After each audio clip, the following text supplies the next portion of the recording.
Hello, welcome back to Single Mama on a Farm. This is the weekly miracles video, and I have a lot of miracles and thoughts about this week.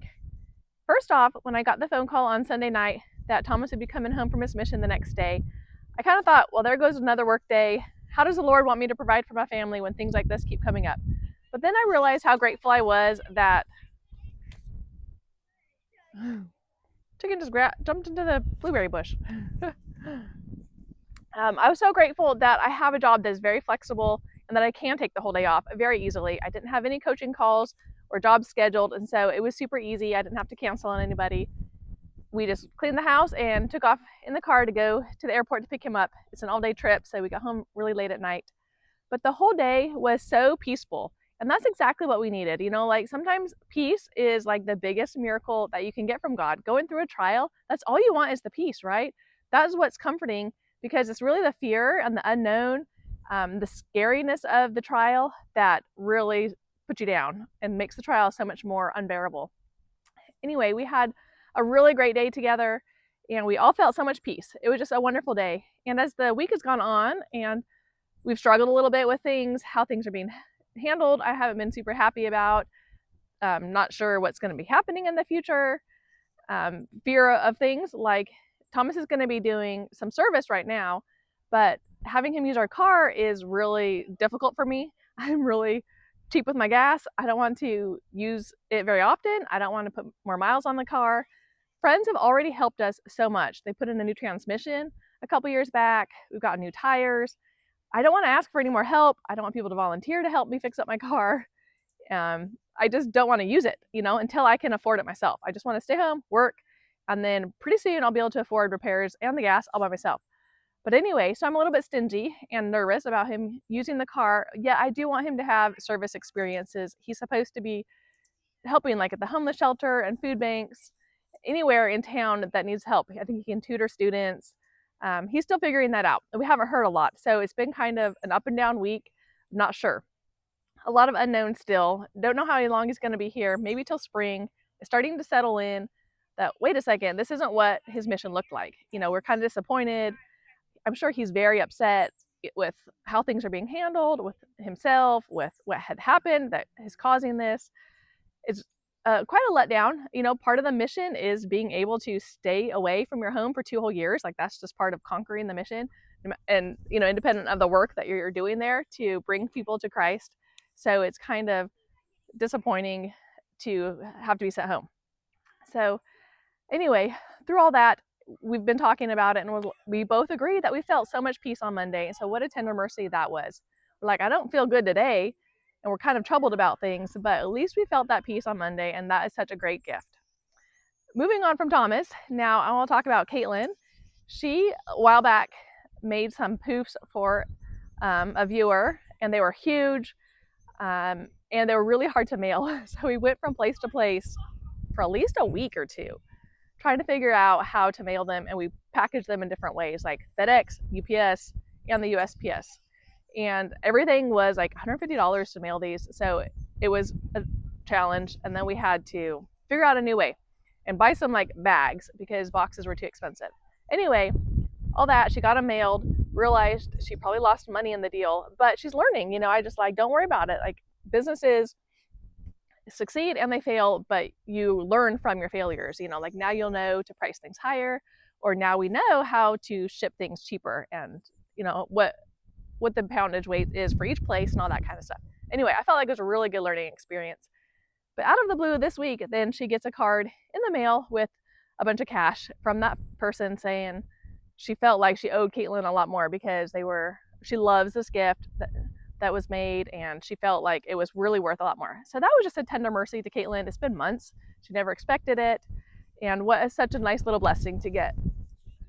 Another blessing for Kaitlyn and for McKenna and Tilly also is that they finally got their passports after a full 6 months of waiting for them and for trying everything we could possibly do to get them. They finally came in the mail. And if you're not familiar with the backstory, is that they needed their father's signature to get them. We have written letters explaining there's no way that he will sign for it. And they say, well, we need his driver's license and it needs to be notarized. And we say, he doesn't have got a driver's license. And they say, well, too bad. Or he needs a power of attorney. And we say, we can't get the power of attorney because he can't sign for it. And that's been going through the courts. Like, everything is just so difficult. They need a doctor's signature, and he won't sign for it because Nathan won't sign for permission for a doctor to release the information that he's at a mental hospital to the passport agency. I mean, it's been round and round for months. And so I finally went to 2 court hearings and got the judge to sign for the passports. And we sent that in, and they were finally approved. So all that to say, they finally got him this week. And now Kaitlyn is dreaming of going on a trip with Kylie, her buddy, maybe over to Europe or something, hopefully next summer. That would be really fun. It's just early planning stages, but it could be a reward for finally getting her passport and for waiting for it. That could be fun.